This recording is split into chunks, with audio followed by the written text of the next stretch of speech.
Bonjour à tous, c'est ravi de vous retrouver dans cette nouvelle vidéo en votre compagnie. Vous avez maintenant l'habitude de ce format d'interview dans lequel j'interroge soit des conseillers immobiliers qui, comme vous, ont un parcours qui peut être inspirant, qui peut vous inspirer, ou alors des experts dans leur domaine qui peuvent vous apporter leurs compétences et vous aider à franchir un cap dans votre activité commerciale. C'est le cas aujourd'hui avec Anne, qui est spécialisée en communication au sens large, mais on va préciser tout ça. Mais avant toute chose, je vous rappelle que vous pouvez télécharger mon guide, la stratégie en 8 étapes pour générer un flux constant de prospects vendeurs qualifiés et dont le lien se trouve comme toujours en descriptif de cette vidéo. Salut Anne, Salut, comment ça va? ça va bien, merci. Et toi? Ça va très très bien. Merci en tout cas d'avoir accepté mon invitation. Est-ce que tu peux te présenter pour les gens qui vont nous écouter et nous préciser dans quel domaine tu excelles avec tes clients? Je suis donc Anne Taupeneau, je suis coach en communication. C'est un peu bateau. J'aime dire que je suis peut-être plus experte en art oratoire. Super. J'ai une passion pour la connexion, connecter les gens entre eux et permettre aux gens de se connecter à eux-mêmes. C'est vraiment quelque chose qui m'anime, qui me fait avancer et qui m'a permis de développer toute mon activité en fait. Et la communication, c'est le meilleur outil pour ça. Se connecter à soi, se connecter aux autres. J'ai une activité en France depuis 10 ans maintenant, Ok. développer la communication. Ça avait Ok. commencé par développer les compétences des gens en anglais professionnel Ouais. et en français pour les anglophones ou les étrangers. Et ça s'est développé et ça s'est transformé en de la communication spécialisée dans la prise de parole en public parce que la plupart de mes clients venaient à moi en me disant je dois faire quelque chose en anglais, ça va être très compliqué. Et puis en travaillant avec eux, malgré la difficulté de la langue, c'était très très loin d'être le problème principal. Le problème principal, c'est qu'ils ne savaient pas parler à un auditoire, ils ne savaient pas se connecter à l'auditoire, ils ne savaient pas rendre un message concis. Et donc, ça fait plusieurs années que je propose de la prise de parole en public, en français comme en anglais. Super. Ce qui est très intéressant aujourd'hui dans ce domaine-là, c'est que tout le monde a pris conscience qu'ils en avaient besoin. Donc, je peux coacher, créer des formations de groupe, des formations, des masterclass mensuelles autour de ces domaines-là.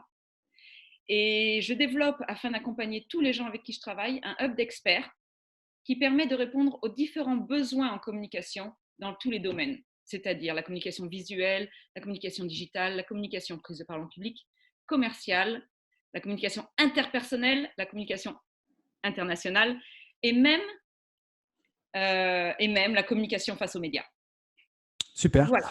Donc, une palette d'expertise très large. Et tu en as cité une qui va nous intéresser tout particulièrement, même si tout ça se rejoint. Je te rejoins d'ailleurs sur l'identification qu'aujourd'hui, il y a une vraie prise de conscience sur l'importance de la prise de parole en public. D'ailleurs, il me semble que euh, l'évolution du baccalauréat, etc., va aussi dans le sens du grand oral, de ce genre de choses, etc. Donc, il y a une vraie prise de conscience autour de ça. Et donc, j'imagine que ça doit faciliter la pédagogie sur le sujet, puisqu'il y a une conscience réelle autour de cette thématique. Tu as parlé de communication commerciale, bien évidemment, c'est là que je voudrais qu'on en vienne. Et tu as parlé de choses très intéressantes, c'est la connexion aux gens auxquels on s'adresse. Et je vais te partager quelque chose, mais je sais que tu en es forcément convaincu. Les conseillers en immobilier qui excellent sont ceux qui font preuve, on l'appelle un peu comme on veut, là encore ça peut être un peu bateau, d'intelligence émotionnelle, d'empathie, bref, de connexion en tout cas aux personnes qui les accompagnent. Du coup, est-ce que toi, tu as déjà identifié des facteurs clés de succès chez les commerciaux en matière de communication? Oui, il y en a plusieurs, bien entendu. Il y a la connaissance du métier, soyons honnêtes. Il y a des compétences techniques sans lesquelles on ne peut pas être un bon commercial dans l'immobilier.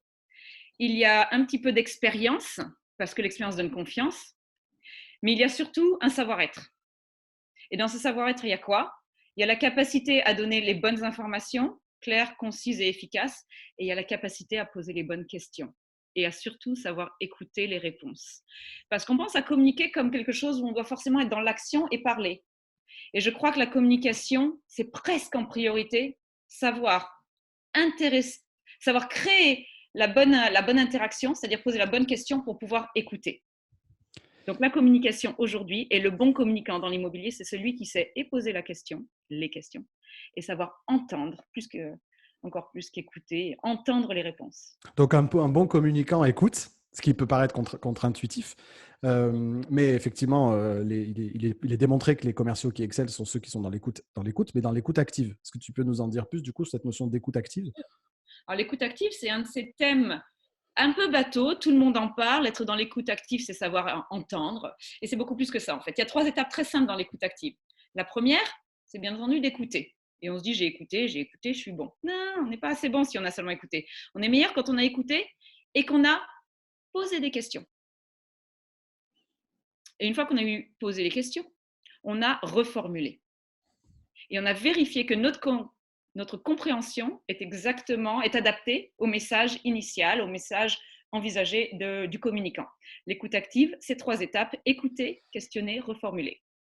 Mais du coup, comment est-ce qu'on fait, et je te challenge un peu sur le sujet, du coup, pour être pleinement avec notre interlocuteur quand on a dans un coin de sa tête la question qu'on veut poser après, le sujet qu'on voudrait aborder après, ce qu'on voulait démontrer après? C'est la vraie difficulté, elle est là en fait. Et je la vis d'ailleurs quand j'interviewe les gens comme toi, c'est que j'écoute vos réponses et en même temps j'essaye d'imaginer la question que je voudrais poser après. Elle est exactement là la difficulté. On est formaté pour écouter, pour répondre. Ce qui est très différent d'écouter pour comprendre. Le but de l'écoute active et le but des questions, c'est de comprendre. Techniquement, on ne devrait même pas commencer avec une question en tête. On devrait, peut-être, on pose une question et ensuite derrière, on laisse les informations venir à nous. Les questions ne viendront ou ne peuvent découler que des informations qu'on reçoit. Donc ça veut dire pouvoir les entendre. Ça veut dire qu'il faut que tu arrêtes exactement maintenant de réfléchir aux prochaines questions et que tu prennes les mots au fur et à mesure qu'ils viennent à toi et que tu rebondisses dessus. Mais Et là, du on coup, rentre dans l'improvisation, un et, mélange et de questionnement et d'improvisation. on va y revenir du coup sur cette notion d'improvisation. Mais du coup, est-ce que ça sous-tend qu'un commercial ne doit pas suivre un script? Parce que si on est dépendant de la réponse donnée par notre interlocuteur, et tu viens de parler d'improvisation, du coup, ben, ça laisse moins de place à l'organisation, à la structuration de l'argumentaire ou de la discussion. Dans un monde idéal, le communicant, le commercial, cet agent de relation client, parce que ce métier est en train de changer, de devenir de la relation client plus que du commercial, Oui. a un objectif, voire plusieurs objectifs. Et cet objectif-là, il ne doit jamais le perdre de vue. Il doit, à la fin de l'échange, avoir des informations clés, avoir donné des informations clés et avoir fait avancer l'échange vers un résultat qui est intéressant pour les 2 personnes. Oui. Donc l'objectif est là, les objectifs sont présents. Par contre, les étapes pour arriver à cet objectif peuvent être 2-3 grandes étapes incontournables, mais elles ne doivent pas être un script préétabli, sinon on n'est plus dans de la relation humaine. On est dans du commercial, celui qui a une mauvaise réputation, qui est en train de vraiment abîmer le métier de relations clients qu'ont beaucoup d'agents immobiliers et qui sont souvent… cette réputation joue contre eux. Donc, il faut vraiment changer ça. J'ai cette mission avec les conseillers immobiliers qu'ensemble, on puisse changer le regard sur cette profession. Ça demande pour moi, et j'aimerais qu'on revienne sur l'improvisation après, mais du coup, ça m'amène à la question de, pour moi, faire vivre une expérience client à un propriétaire vendeur dans un moment qui est un des moments les plus importants de sa vie, clairement. Un projet qui arrive souvent dans un contexte émotionnel positif ou négatif et peu souvent dans une vie. Ce changement de mentalité chez les particuliers vis-à-vis de l'agent immobilier va passer par une meilleure prise en compte des émotions de ces particuliers. Je voudrais qu'on discute justement des émotions parce que si je rentre en connexion donc avec mon interlocuteur, il y a un moment donné où ça doit se faire sur un champ qui est un champ émotionnel. Qu'est-ce que tu peux nous dire par rapport à ça? Donc, ce que tu es en train de me dire là, c'est que toute bonne relation client, pour ne pas l'appeler commerciale, doit rentrer dans le domaine de l'émotionnel. Sinon, elle n'est pas d'assez bonne qualité. Est-ce que c'est ce que j'ai Je compris? pense que si elle ne rentre, c'est ma conviction, si elle ne se connecte pas à l'émotion de notre interlocuteur, comme à la nôtre d'ailleurs, à l'émotion du commercial comme à l'émotion de la personne qui cherche à convaincre, je pense que la communication reste à un niveau qui est trop superficiel pour être suffisamment convaincante. Et je pense que c'est souvent le problème de la communication, c'est qu'on s'en sert comme un outil qui est facile d'utilisation et résultat, on ne l'utilise pas à bon escient et pas avec assez d'impact et d'efficacité. Donc oui, changeons cette communication superficielle. Rentrons dans l'émotionnel pour cela. Émotionnel, c'est un grand mot qui fait assez peur, surtout dans le milieu ou dans l'environnement professionnel. Mais c'est vrai que si on revient un tout petit peu sur Terre et qu'on se dit que nous sommes des êtres émotionnels, que nous ne vivrons pas sans nos émotions, et qu'après on zoome dans le monde de l'immobilier, que je trouve un monde vraiment fascinant parce que ça a aussi une connotation d'être un monde facile. On vend une maison, on vend un appartement, il n'y a pas besoin d'avoir été très formé pour être agent immobilier. Et je pense que ce n'est pas vrai. Parce que la plupart des agents immobiliers sont très fiers de parler de projets de vie de leurs clients, des acheteurs, des vendeurs. Et quand on parle de projet de vie, on ne parle plus de professionnel. On parle en effet d'accompagner quelqu'un dans une étape de sa vie qui souvent n'est pas très facile. En plus, on est dans des situations de vie quand on vend ou qu'on achète, c'est qu'il y a eu des changements. L'humain a peur face au changement. Oui. Donc, première émotion assez souvent présente, la peur. Deuxième émotion assez souvent présente, la colère face à des situations qu'on ne maîtrise pas trop. C'est un monde difficile. Vendre une maison, vendre un appartement, c'est pas, on ne parle pas de 5 ou 6 000 euros, on parle de beaucoup plus très souvent. Et donc, les gens sont souvent dans la retenue. Et puis, des fois, c'est pour de très, très bonnes raisons qu'on fait ces changements. Donc là, on a la joie qu'il faut aussi maîtriser. Et puis, des fois, il y a aussi eu des expériences passées autour du monde de l'immobilier et de transactions immobilières, de mauvaises expériences qui font qu'on est dégoûté de l'agent immobilier. Ou que l'agent immobilier précédent ne nous a pas compris. Donc, il y a la frustration qui est liée à de la colère voire même de la colère, du dégoût. C'est toutes ces émotions qui sont présentes, mais sous-jacentes tout le temps. Donc oui, tu as raison, on ne peut pas les éviter. Comment est-ce que l'agent immobilier utilise ces émotions, ce monde émotionnel, dans son activité, dans sa relation au client, quand il est dans une activité professionnelle? Il prend le temps de connaître la personne. Il prend le temps de lui poser des questions. Alors, il y a les questions types dont il a besoin pour pouvoir remplir ses dossiers. On est d'accord. Et ces questions-là sont faciles à poser.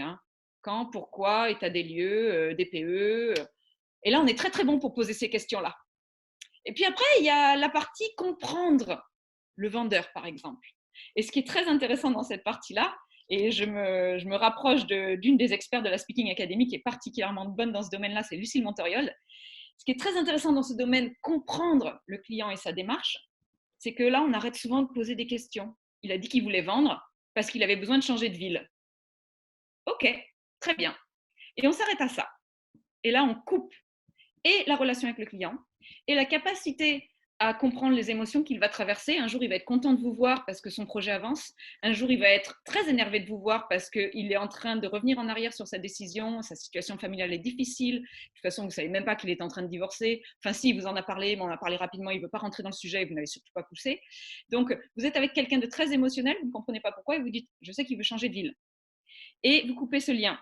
Et vous perdez la possibilité d'être la personne qu'il va appeler quand il a des doutes, quand il a des difficultés, quand il a besoin d'un partenaire plus que d'un agent immobilier. Et mon secret, mon idée, ce que je recommande à tout le monde, c'est vraiment le moment, dès que vous sentez une petite émotion sortir, c'est plus facile quand il n'y a pas d'émotion, mais quand vous sentez une émotion sortir, c'est le moment de poser le plus de questions possible. Idéalement, des questions ouvertes. Vous vendez votre appartement, y a-t-il d'autres raisons que le besoin de changer de ville? Oui, il y a d'autres raisons, je vais vous dire lesquelles. Bon, j'en parle pas beaucoup, mais bon. Ou peut-être qu'il ne va pas beaucoup vous en parler, mais vous avez ouvert la porte. Si vous ne deviez pas changer de ville, quels seraient les changements que vous feriez dans votre vie? Est-ce que ce seraient des changements immobiliers ou est-ce que ce serait peut-être des changements de métier? Si vous aviez 10 ans de moins ou 10 ans de plus, qu'est-ce que vous feriez?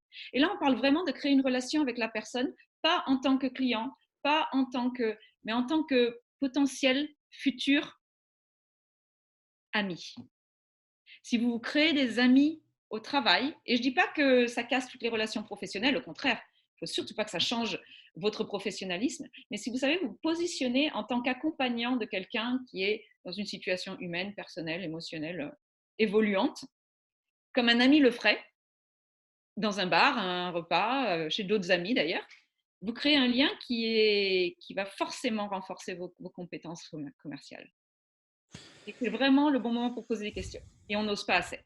Ouais, j'insiste beaucoup sur cette notion de faire sortir l'agent immobilier du face-à-face pour qu'il aille vers du côte-à-côte. Tu parlais de cette relation partenariale, c'est hyper important à un moment donné qu'on change impérativement de posture dans lequel veulent nous enfermer nos clients pour toutes les raisons que tu as évoquées et qui veulent nous enfermer finalement dans une relation de quasi-confrontation parfois où on est face à face en fait, alors qu'en réalité, on est là pour les accompagner dans le cadre de ce projet. Donc, il faut impérativement inverser cette posture pour se mettre aux côtés de notre client ce qui est parfois pas simple, et effectivement, qui va demander de creuser des choses qu'on n'a pas envie de creuser.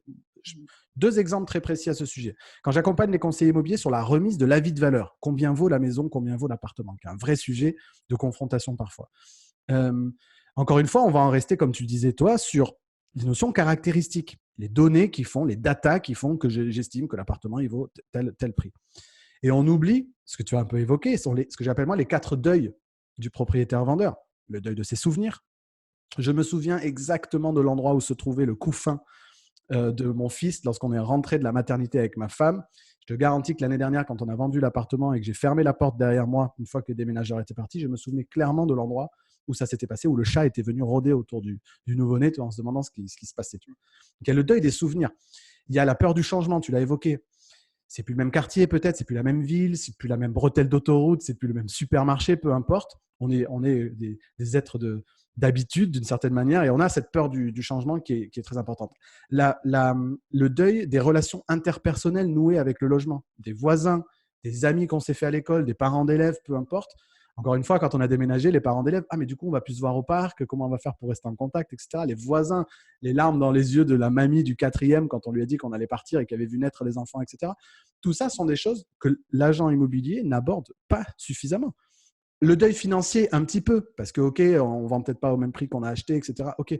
Mais alors, tous ces 3 autres deuils-là, on ne les aborde pas. Et je pense que si on ne les aborde pas, on passe réellement à côté de quelque chose qui n'est pas tant de le convaincre de la véracité du prix qu'on est en train de lui annoncer, que de mettre une pierre dans notre jardin pour le lui faire accepter dans 2 semaines, 3 semaines ou un mois, quand il sera suffisamment mûr pour entendre le message. Et pour ça, les émotions, elles sont indispensables.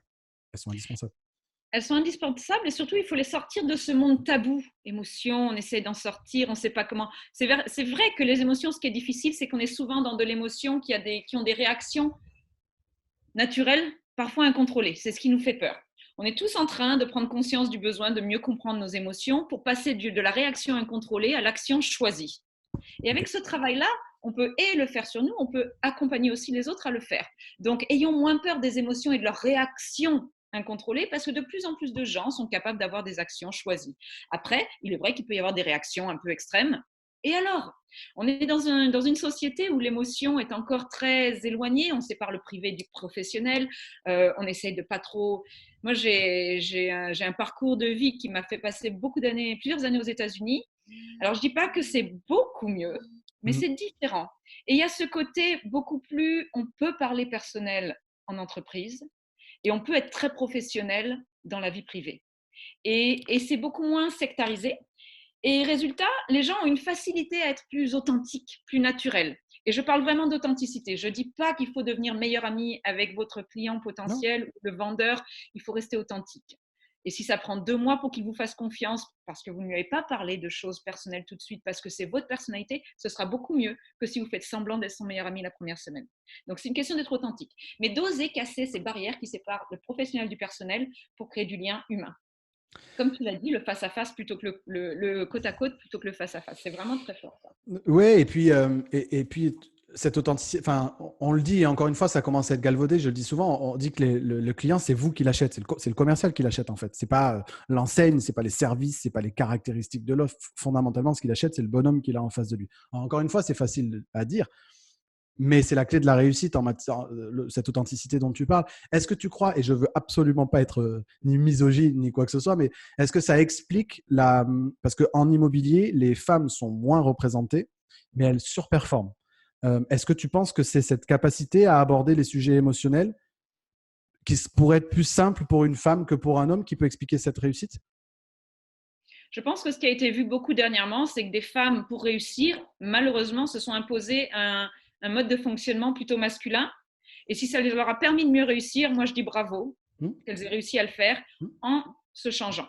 Après, il y a des femmes qui sont restées elles-mêmes et qui ont su aussi être performantes dans l'immobilier. Est-ce que c'est plus naturel ou forcé?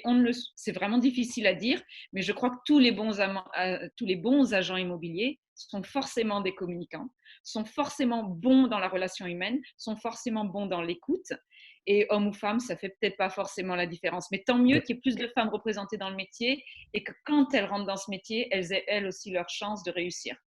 Parce qu'il y a un moment où ça devait être plus dur pour elles d'être dans le métier. C'est vrai. C'est clair, c'est clair. Pour revenir sur un sujet que tu as abordé tout à l'heure, je suis face à un client et à un moment donné, bah, il me fait sortir du cadre pour une raison X ou Y. Une objection qui survient, comme tu l'as dit, de manière peut-être épidermique, une question qui est sans rapport avec ce que j'étais en train de raconter, etc. Et là, je sors de mon cadre. Donc, on a dit tout à l'heure qu'il fallait le moins possible être dans un truc scripté, mais avoir quand même une trame et une direction claire. Comment est-ce que je fais pour improviser quand je suis mis en difficulté parce qu'on me fait sortir de mon cadre naturel? Comment est-ce que tu fais pour improviser quand on n'était pas prêt pour la question, pour l'affirmation, pour la chose absolument aberrante qu'on vient d'entendre? Et puis, on peut être mis en difficulté sur ses compétences. On peut avoir une question qui, à un moment donné, nous challenge et qui nous oblige à avoir une posture, laquelle, justement. Mm. Alors c'est marrant parce que tu parles quand même de moments absolument inattendus et très rares où ça arrive alors que d'habitude ça n'arrive pas. Moi Ouais. j'ai un positionnement un peu différent, c'est que malgré tout ce qu'on essaye de faire pour être prêt à toutes les situations dans la vie est une longue accumulation de situations improvisées. Et le plus on les embrasse, le plus on les accueille, le plus on les accepte, le plus on les gère finalement. Alors facile à dire, mais c'est autre chose à faire, je suis d'accord. Concrètement, qu'est-ce que ça veut dire? Ça veut dire que finalement, improviser ne s'improvise pas. Il est OK. important d'avoir, quoi qu'il arrive, pour toute situation, une capacité à rebondir grâce à peut-être une structure très simple. Et très souvent, on n'a même pas cette petite structure, on n'a pas le réflexe de répondre parce qu'on ne sait pas comment faire la réponse. Je fais beaucoup d'ateliers sur l'improvisation. Il y en avait un d'ailleurs il y a 1 mois et demi chez Keller Williams, l'art de l'improvisation. Et certains des petits secrets que j'aime partager, c'est le premier, oser. Oser vous mettre en situation déjà délicate ou pas préparée pour que le jour où ça a vraiment de l'importance, vous ayez eu assez de pratique pour pouvoir le gérer. Deuxième chose, ce serait savoir rebondir et pour rebondir, utiliser des techniques très simples. Quelqu'un vous dit quelque chose auquel vous ne vous attendiez pas, vous n'êtes pas prêt. Première chose, c'est peut-être en profiter pour faire un peu d'écoute active. Vous venez de dire ça, c'est ce que vous vouliez dire? Est-ce que vous êtes en train de me dire que vous pensez que je n'ai pas assez d'expérience dans le métier? Donc, on place un peu d'écoute active et en plus, ça remet la balle dans le champ de l'autre, dans le OK. camp de l'autre. C'est à lui à répondre. Si vraiment on doit répondre, j'aime bien proposer des petites astuces simples comme utilisons l'argumentation tellement simple de pour et contre. Vous me dites que je ne suis pas assez expérimentée? Peut-être que c'est bien pour vous parce que ça me permet d'être beaucoup plus humain. Bon, c'est peut-être pas idéal pour vous parce que vous vouliez quelqu'un qui avait 25 ans d'expérience et qui connaissait tous les quartiers de Nice. Il se trouve que je ne connais que le quartier des musiciens. Je vous entends par contre, et là vous rouvrez un peu le dialogue. L'intérêt de l'improvisation, c'est pas de pouvoir répondre, D'accord. c'est de pouvoir faire du lien, tout OK. comme la communication.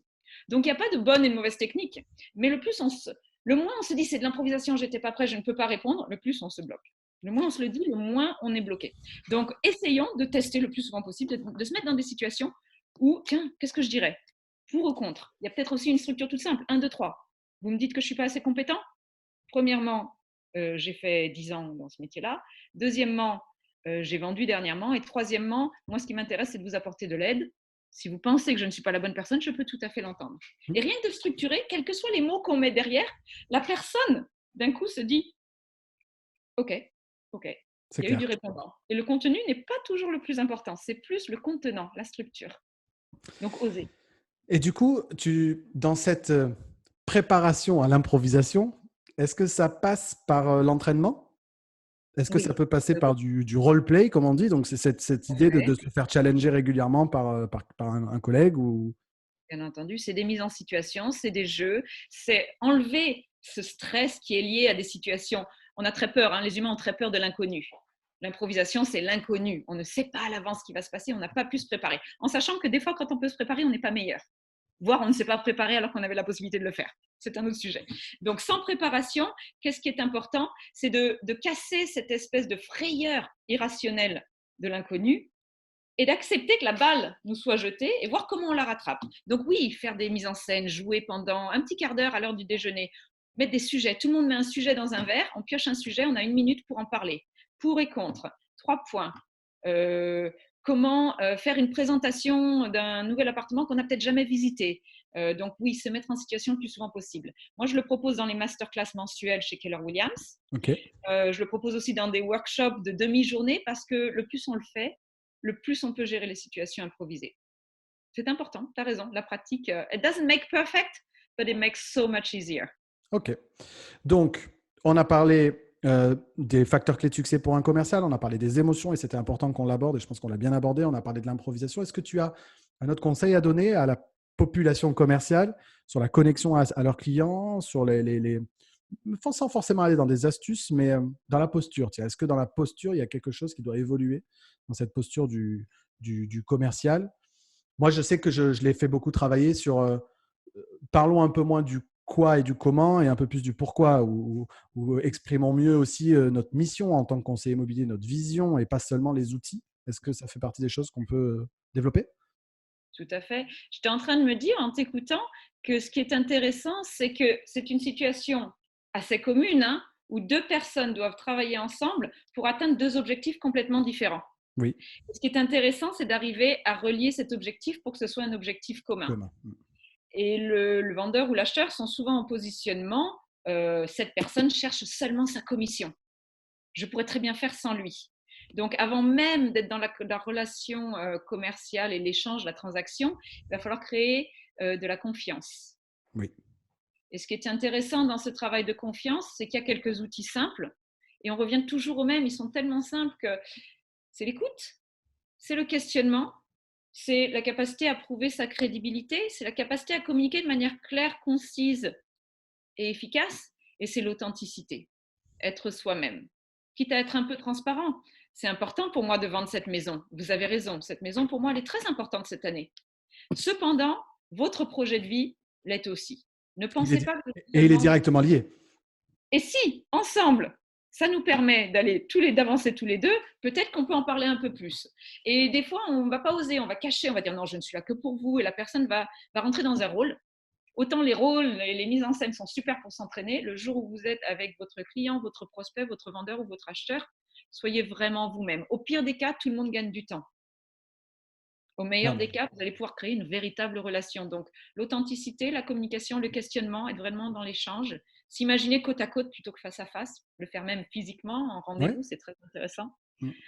Donc, j'ai pas de, il n'y a pas de secret, hein. Non, mais tout est C'est juste dit. revenir à soi.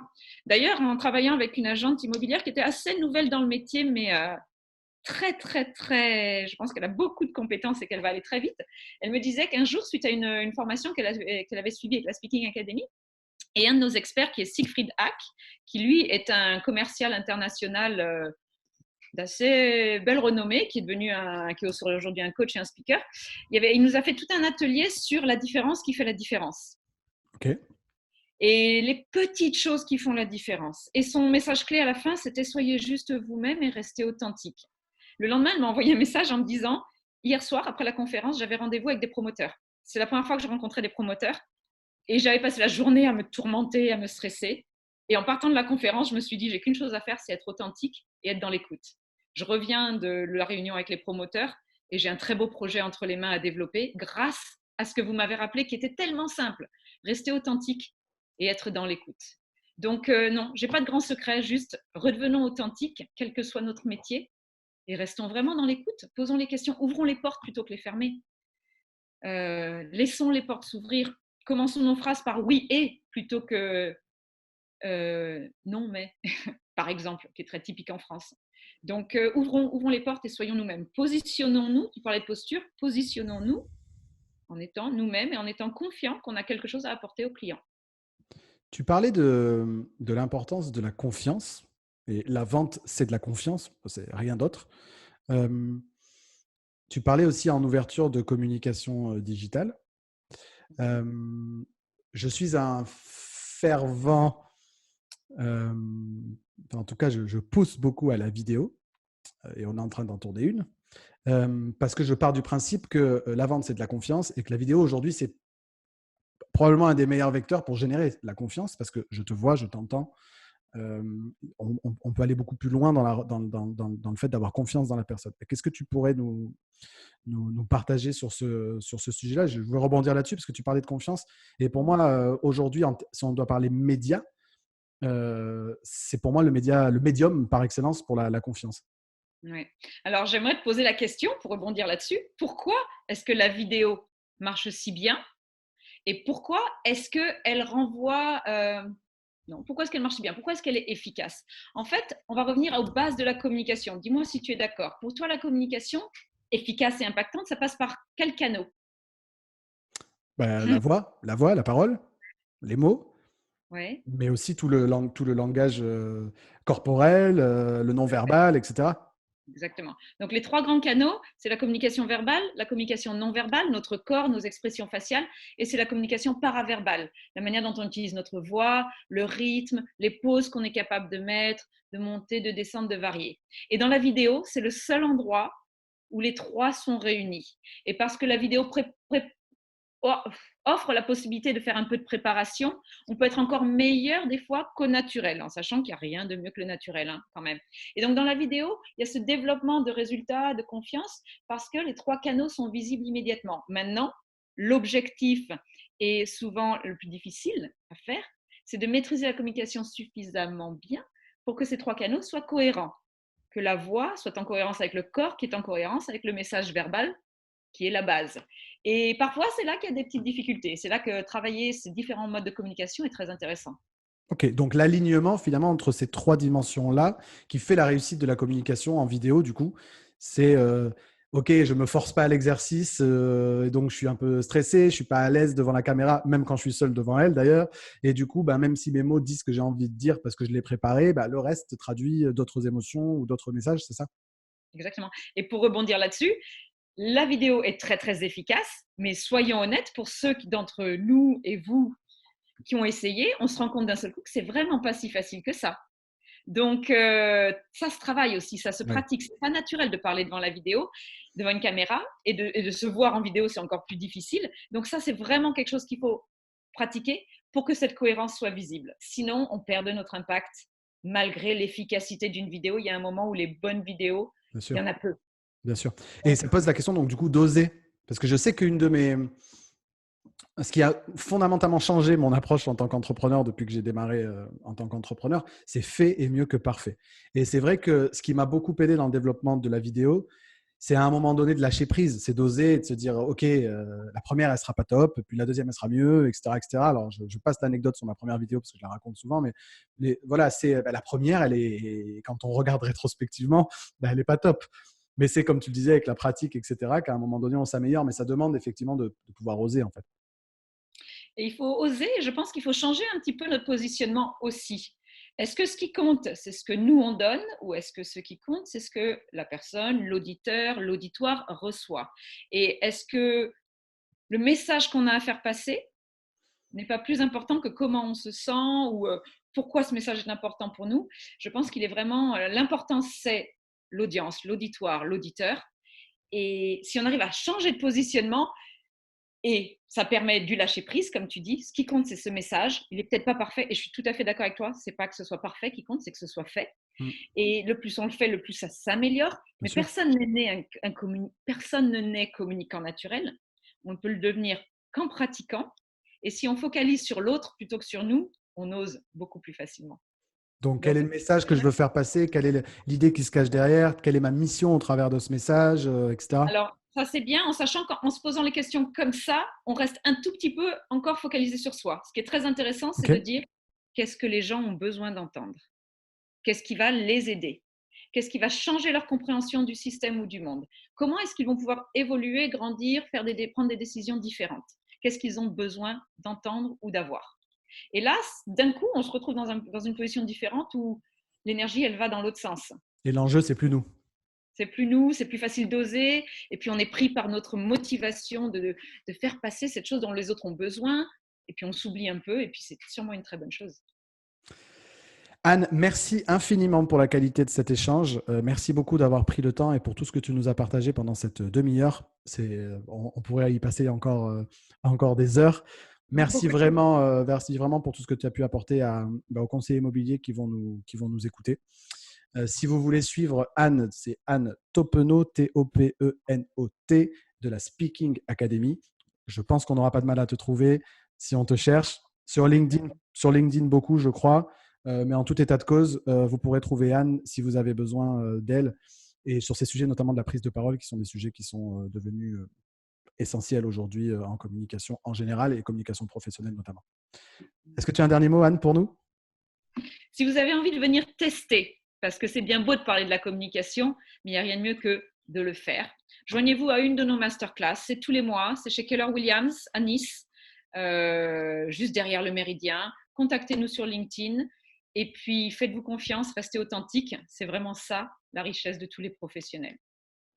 Merci beaucoup. Ben, merci à toi, Anne. Cette vidéo, si elle vous a plu, partagez-la à tous les conseillers immobiliers à que ça peut être utile et je serais d'avis que vous la partagez à un maximum d'entre eux.